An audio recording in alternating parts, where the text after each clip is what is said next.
Welcome to Echoes of History, where the past comes alive. By God, let us forget the Romans and Satan's whisperings about Khaled Ibn Al-Walid, the biggest of the fierce battles with the Romans, in which the Muslims faced 100,000 Byzantines. And they began to see him in dreams and awake. After Saif Allah and the Muslims displaced them in the first major defeat of the Byzantines in the Levant, the Battle of Fal Bisan. First, do not forget to like the video and subscribe to the channel to help us publish more, God willing. The Romans in the Battle of Ajnadain, which we mentioned in the previous episode.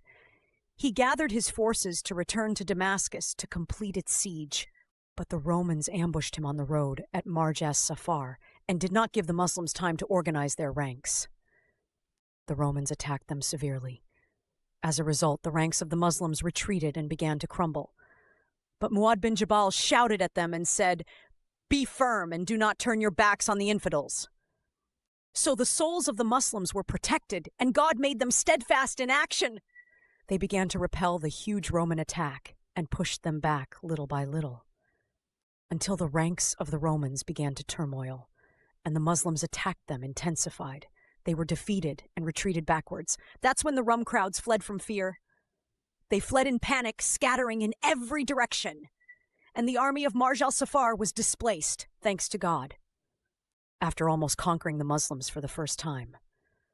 But God proved the believers and bring down tranquility and victory over them. Then Khaled bin Al-Walid continued his way to Damascus. "So besiege it!" And he stood at the eastern gate of Damascus. And Abu Ubaidah ibn al-Jarrah stopped at the door of Al-Jabiyah. Amr ibn al-As besieged it from the north. During the siege, a message came to Abu Ubaidah bin al-Jarrah, and its content was that the Caliph Abu Bakr passed away, and the caliphate took over after him, Al-Faruq Omar. Historians differed on the cause of the death of Abu Bakr al-Siddiq. Some of them said that he died poisoned with a poison put by the Jews in a soup he drank. Some of them said that Abu Bakr took a bath on a very cold day with cold water. He got a high fever. It lasted 3 weeks, and then God passed away. He was ordered to succeed Omar ibn al-Khattab after him. Al-Faruq's first decision was to remove Saif Allah from commanding the army. Faruq's dismissal of Khalid was not due to a dispute between them, as some historians mentioned, or others. This is pure fabrication from some ignorant people. As for the real reasons, Faruq mentioned them in his letters to his son. Al-Tabari mentioned it to us, and he said, "People used to say that no one sings like Khalid. People were fascinated by it. So what if he died or was killed? Will he not turn on our heels as losers? The best of people died for this nation. It was fulfilled and the promise was fulfilled. Will it not happen if Khalid dies?" Disappointed nation attached all its affairs to a man. This was the opinion of Faruq Omar. They differed in some administrative decisions, because Khalid does not return to his commander. As needed, the Faruq saw that the matter of his governors to him. No one takes a decision without consulting him. Nevertheless, we see that Al-Faruq sent to Abu Ubaidah and said, "Keep Khaled bin Al-Walid among your advisors. Don't cut something without his opinion. Do not enter into battle without his advice." Al-Faruq assigned the matter of politics to Abu Ubaidah ibn al-Jarrah, but he made the matter of military affairs and fighting in the hands of Saif Allah. This was confirmed by Abu Ubaidah when he said to Khalid, "I swear to God, what dominion I want. I do not work for the sake of the world, and we have Khalid on your old position. You are a trustworthy place with us, and we don't cut anything without your advice." Saif Allah replied and said, "I testify that I have made myself imprisoned for the sake of Allah, and from today I helped Abu Ubaidah bin al-Jarrah. He beats him however he wants. May God have mercy on the honorable companions. They were the best of creation and the best of men, and they did not prevail in this world except with their good morals." In the midst of all these political changes, anger was being fired at the Romans. Defeat in Marj as-Safar and 2 soldiers eats into their hearts. So prepare a squad of 10,000 and send it to Baalbek. Its mission was to defend Damascus, but captured by the eyes of Muslims. The scouts sent messages to Abu Ubaidah ibn al-Jarrah informing him of the movement of the new army.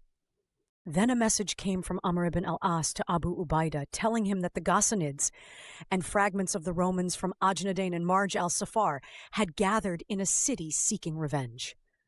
Abu Ubaidah held a war meeting with Saif Allah and consulted him on the current situation.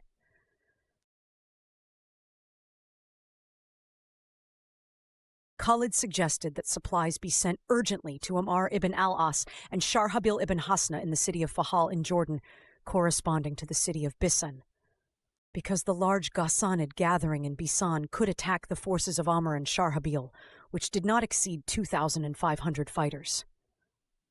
So Saif Allah sent 2,800 fighters to Amr ibn al-As in Fahla, making them 5,300 strong. And he ordered him to station himself in the city of Fal so that he would not attack the Ghassanids in Bisan except with his order. Then Khalid set out with 5,000 horsemen towards Baalbek to break one of the two halves of the millstone so that the Muslims do not fight on two fronts. But when the Romans heard the sound of the Muslim horses, they fled in panic from Baalbek to Bisan.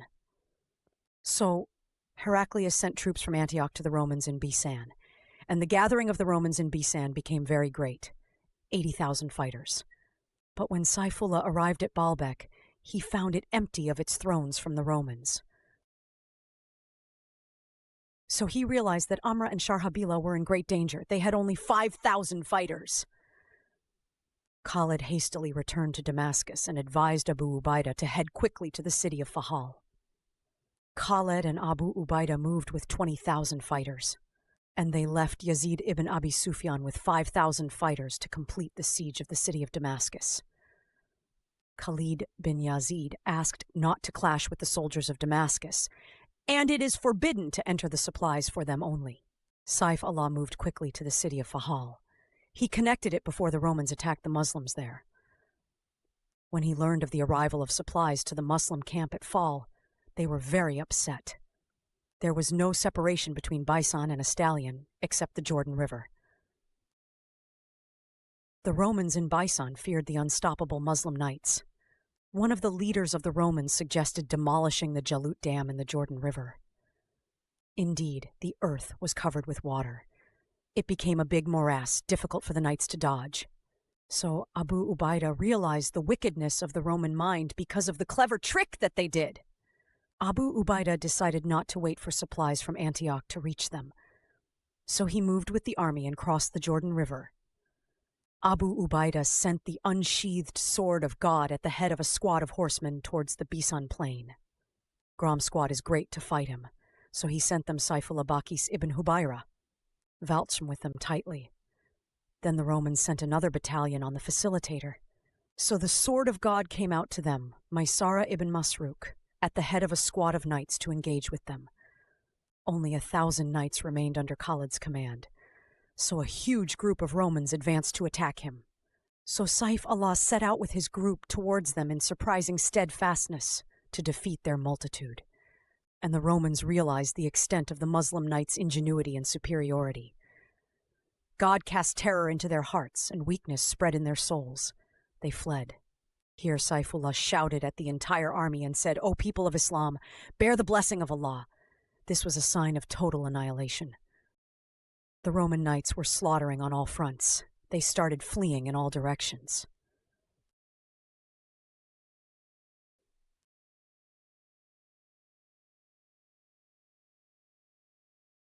They returned to Bisan disappointed and defeated. This was the first day of the Battle of Fal Bisan. It ended with a landslide victory for the Muslims. With the start of the second day, the Romans moved to seek revenge. So they got out of the mud until they reached the plain of my spacious land. This was a huge mistake, because by moving to dry land, they gave freedom of maneuver to the Muslim knights on a plate of gold. The Roman commander Scalaro divided his army in the form of columns. Each column of cavalry was protected by a column of infantry that carries spears, and another column holds a bow and arrows. They did not want to clash with the Muslim knights, because they realized the impossibility of defeating them because of their superior ingenuity and speed. They learned the lesson from the previous battles with the Muslims. This was the first weakness in their affairs, by the grace of God.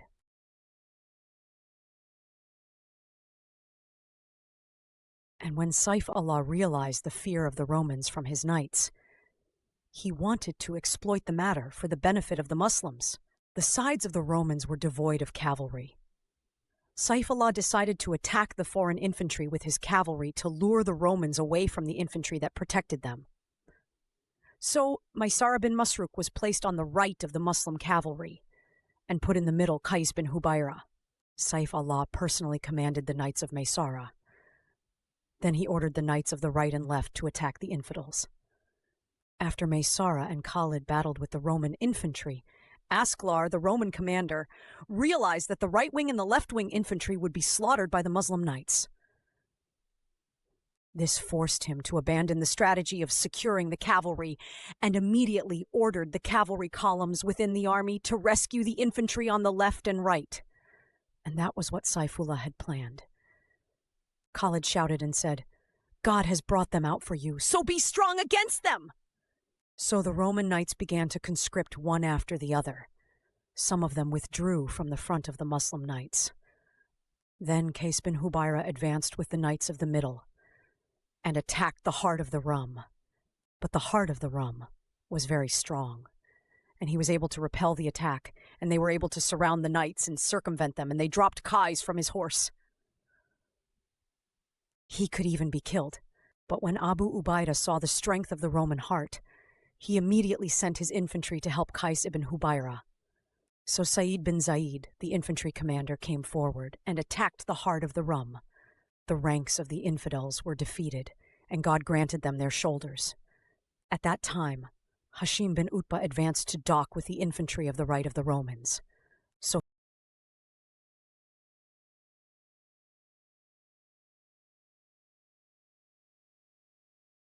thicken them, killing and food.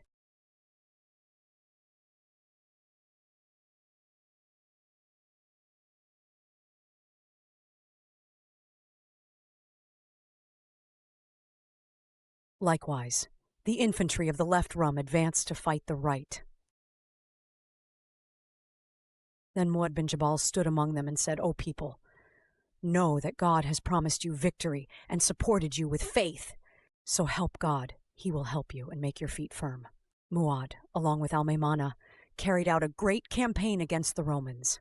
During the collapse of the heart, in front of the blows of Sa'id bin Zaid and Qais bin Hubayra, Saifullah completely destroyed the knights of the right wing of the Romans. Maysara also spent the knights of the facilitator. The Roman infantry on the right and left became up for grabs for Saifullah and facilitator Ibn Masruk. So they rushed towards them. They surrounded the sides of the Romans and killed them, displacing and harassing them. When Schuyler saw his soldiers being slaughtered by the thousands relentlessly, he decided to flee, disappointed and defeated, with the advent of darkness. End of adapted chapter.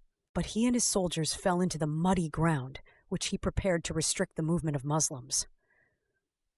But God made his coercion upon him, and their horses sank into the mud. They became like mice in a trap. Once Schuyler realized that he had prepared his own trap, Saifullah had overtaken them. So Esselar speared his body and killed him. Muslim archers began hunting the Rum stuck in the mud. The mud was filled with the corpses of the Romans. The entire army was killed. The Battle of Fall Bisan ended in a great disaster for the Romans, a landslide victory for the Muslims.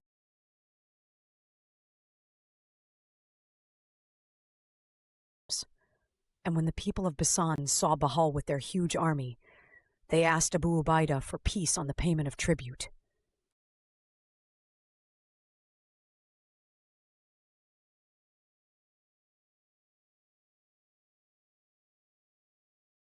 As well as the city of Tiberias and the entire Jordan Valley, reconcile Muslims to pay tribute. They knew that there was no way for them to defeat the Muslims. The Muslims returned to the walls of Damascus to complete its siege. Distributed Abu Ubaidah leaders at the gates of the city and tightened the screws on its walls. Then the news came to Saifullah that a large force of Romans had moved to the aid of Damascus. So Khalid sent Silam bin al-Aswad at the head of 5,000 horsemen to fight. Silence overtook them while they were on the way. It was easy for them to attack. The Romans were terrified and weakened in the fighting. They fled from the battlefield. Silence followed the remnants of the fugitives to the city of Homs, but they hid in the city, and he laid siege to it. But when its inhabitants saw Muslim soldiers besieging its walls, a delegation came out of them to seek safety from the Muslims. He agreed to silence and gave them safety and did not attack the city. On the other side, on the walls of Damascus, people began to groan from the weight of the siege. The city's notables offered to hand over Damascus to the Muslims. One of the city's monks stood on its walls. And he called out to God and said, "O Khaled, will you give me security and reconcile me over this city?" Khaled sent him a message. It gives him security over their homes, their money, and the wall of their city. But this act did not like the soldiers of the Romanian garrison, especially their commander Thomas, who swore to the inhabitants of Damascus, "He will lift this siege by force, and he is preparing a very severe attack on Muslims." Indeed, Thomas waited until night fell. He attacked the forces at the eastern gate. But what a miserable moment. This door was the door of God's sword. And when the gates of the fortress of Damascus were opened, Thomas the fool found himself face to face in front of Saifullah, and behind him were the Muslim knights. So the Muslims set out towards the Roman forces and killed them and fed them. Saifullah slaughtered Thomas's forces before his eyes. Even the eye of Thomas did not leave it to him, Khaled. She was also dislocated during the battle. Thomas withdrew defeated and rolled into the fort. A few days after this failed attack, the eyes came to Saifullah with the news. "So inform him that the patriarch of the city has had a son. He will hold a huge banquet to celebrate it, and he will distribute food and wine among the soldiers and all the inhabitants."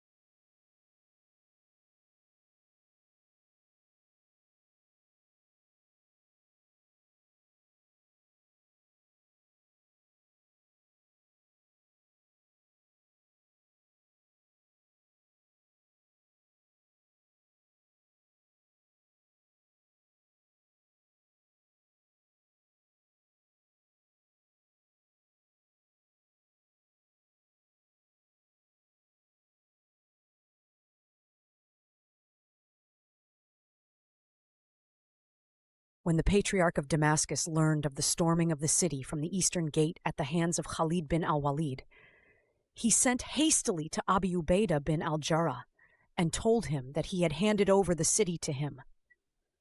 In exchange for safety, he thought he would save his life before the sword of God opens the city and bring them down to the limit of fighting. Indeed, Abu Ubaidah gave them security over houses, churches, and money. When Khaled learned of this covenant, he ordered his soldiers to stop fighting. The city was handed over to Abu Ubaidah bin Al-Jarrah. Thomas and the remnants of the Roman soldiers withdrew to Antioch, spreading the news of defeat to Heraclius, which was severely defeated. Damascus was lost from his hand, the medium of holding the Levant and its jewel. Anger and madness began to possess him. Hercules rallies the forces like a madman. He prepares armies in Antioch. He doesn't know the last one. As for the Muslims in Damascus, they were preparing to attack Hamsi, Baalbek. This was the last line of defense for the Romans before the city of Antioch, after which the Muslims will clash with the great Roman army. Since then, amazing epics began in the Levant in the war of Saif Allah al-Maslul with the Romans, and a great history of Muslim glories. We will talk about it next, God willing. Thanks for watching. Please don't forget to like, comment, and subscribe to our channel.